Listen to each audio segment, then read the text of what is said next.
Hello, ladies and gentlemen. I would like to welcome you to the very first episode of the Historical Methods Podcast, hosted by yours truly, Joshua Ramos.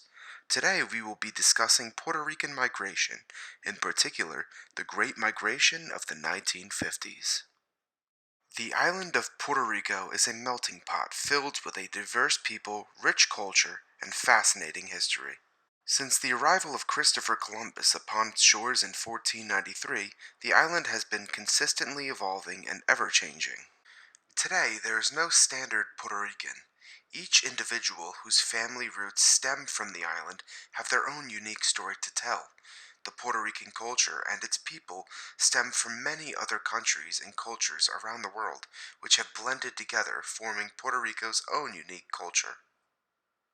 Beginning around 1947 and lasting about a decade, America experienced an influx of Puerto Ricans migrating from the island to mainland, in a number of which the country had not experienced before.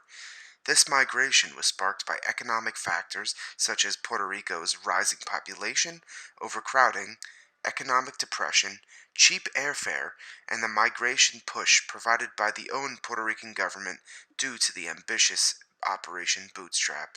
Puerto Rico has been a United States territory since 1898.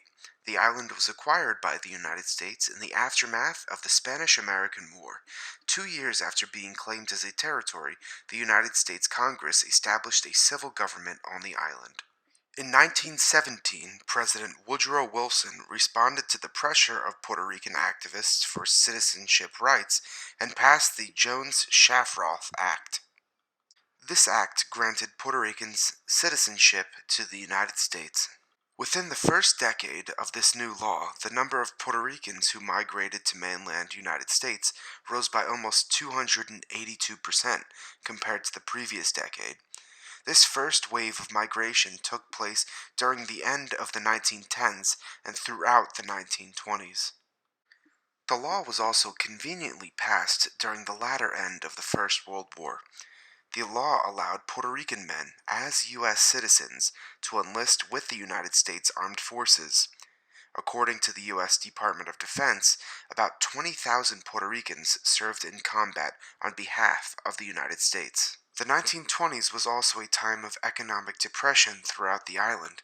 Following the signing of the Jones Act, the United States attempted to solve some of the various economic and social issues that were present on the island. They introduced American currency, health programs, and economic policies designed to attract United States industry. This was in hopes to create more employment opportunities for native Puerto Ricans. Within the first 40 years of the 20th century, about 73,000 Puerto Ricans migrated from the island to mainland United States. By 1946, Puerto Rico had 2 million people. It was around this time that Puerto Rico gained its first political party with a platform based on independence. According to an American newspaper from the time, Puerto Rico's Popular Democratic Party was seeking, quote, friendly negotiations with the United States and security under a liberal social and economic policy. In 1948, Puerto Rico elected its first native governor, Luis Muñoz Marin. Muñoz was the co-founder and the leader of the Popular Democratic Party. Upon his election, he was placed in charge of both executive and legislative branches of the Puerto Rican government. During the time of his inauguration, quote, in theory, 57 agencies were to report directly to the governor, yet very few did. This led Muñoz and his administration to reorganize all government agencies as to grasp a tighter control within them. From this restructuring, the number of agencies was reduced to only 23 and gave Muñoz total administrative control. Of these new agencies, one was the Economic Development Administration. Muñoz placed a man named Teodoro Moscoso head of this administration. In previous years, Puerto Rico had largely been an agrarian-dominated economy. Sugar was the island's main crop. When sugar prices collapsed during the Depression, Puerto Ricans were forced into a devastating poverty that lasted until the 1940s. In 1947, the Puerto Rican government took action implementing a historic overhaul that would transform centuries of agricultural independence into a modern industrial economy. This transformation was nicknamed Operation Bootstrap. Operation Bootstrap would be led by Teodoro Moscoso. Its goal was to transform the island and its agricultural economy into a modern industrial one.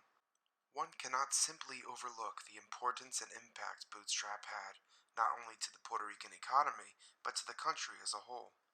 It provided opportunities to strengthen the relationship between island and mainland, while also updating the island and revolutionizing the quality of life in Puerto Rico. As a way to bring more money onto the island, Puerto Rico presented the opportunity for American companies to move onto the island. As incentive, the cost of labor was significantly lower than the United States. Companies were also taxed less on the island, and there was also no federal tax to be paid for transferring a product onto the mainland. Naturally, this caught the eye of American manufacturers looking to cut costs. Companies began to close their operations in the United States and set up shop on the island. While this solution seemed as though it would fix the unemployment issue devastating the island, it did not. Many families located in rural areas were put out of work and replaced by machines. Over time, as unemployment continued to grow, the government blamed this problem on overpopulation. Moscoso, as well as both the Puerto Rican and American governments, adamantly claimed that, quote, the key to Puerto Rico's future was in controlling its skyrocketing population, unquote. Therefore, if Operation Bootstrap was to succeed, a large percentage of the population needed to migrate out of the country. Instead of seeing the lack of jobs or economic dependence on the United States as the problem, the Puerto Rican government used overpopulation as the scapegoat. Their solution was to migrate people off the island rather than provide more jobs on the island. In 1948, the Migration Division of the Department of Labor of Puerto Rico was opened in New York City. This was also a time that the economy on mainland United States seemed to be booming after the end of the Second World War. In reality, the prospect of a new life in America seemed like a great idea to Puerto Ricans struggling for work on the island. Beginning around 1947 and lasting about a decade was the biggest migration that Puerto Rico had ever experienced. This migration was sparked because despite Puerto Rico's rising population, which had reached 2 million people, the standard living on the island did not increase with it. This caused an overcrowding and depression throughout the entire country. The depression in Puerto Rico made many citizens eager to have a fresh start.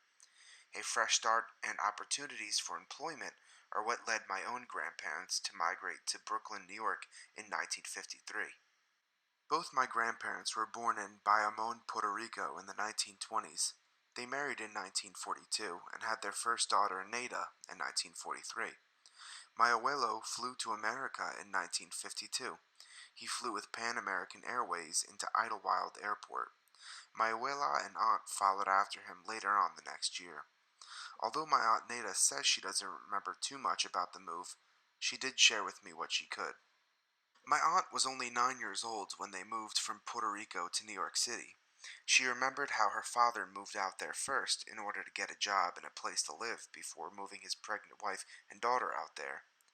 My grandfather found a nearby job at a toy factory and decided to relocate his family into that area. They moved to Brooklyn, New York, and settled in Williamsburg during the end of 1953. It was there my grandparents resided and went on to have a total of 11 children, my father being the last, born in 1966. Just as my grandparents did, most Puerto Ricans interested in migrating to the mainland during the 1950s did so by flight. In fact, it was the first airborne mass migration in United States history. Dozens of flights took Puerto Ricans from San Juan to Idlewild, or JFK Airport now, and LaGuardia Airport. This mass migration through flight was only possible because the price of airfare was so low at this time. Once Puerto Ricans were finally on the mainland, though, life was not easy. For most of the migrants, Spanish was their first language. This created a language barrier as many migrants did not speak fluent English. This gave migrants the option of either struggling to communicate outside of the home or having to learn English very quickly. My aunt recalls that she knew very little English when she moved out here, but she was able to pick it up rather quickly with the help of her classmates and peers. My grandparents struggled to fully learn the language, which made it pretty difficult to communicate sometimes out of the neighborhood. Often, my aunts and uncles had to translate what my grandparents were saying when they were out in public. The 1950s were a turbulent time for race relations. Just as African American citizens had been denied equal rights as citizens, so too were most Puerto Ricans. Being that Puerto Ricans are a people of mixed Spanish, indigenous, and African heritage, they were viewed as racially inferior. This made applying for jobs, loans, or schooling much more difficult. The Great Migration of the 1950s was sparked by economic factors going on during the time, such as Puerto Rico's rising population, overcrowding, economic depression, cheap airfare, and the migration push provided by the own Puerto Rican government through Operation Bootstrap. By the 1960s, migration saw a decrease of about 54% from the previous decade. By the 1970s, only 66,000 migrants moved to the mainland compared with the 470,000 who came during the 1950s. It would seem the Great Migration had ended. By this time, many Puerto Ricans who arrived during the first wave either decided to head back to the island or continued to live on the mainland and raise families. Today, there are almost more Puerto Ricans living on the mainland United States than the island itself. This goes to show just how much of an impact this great migration of the 1950s had.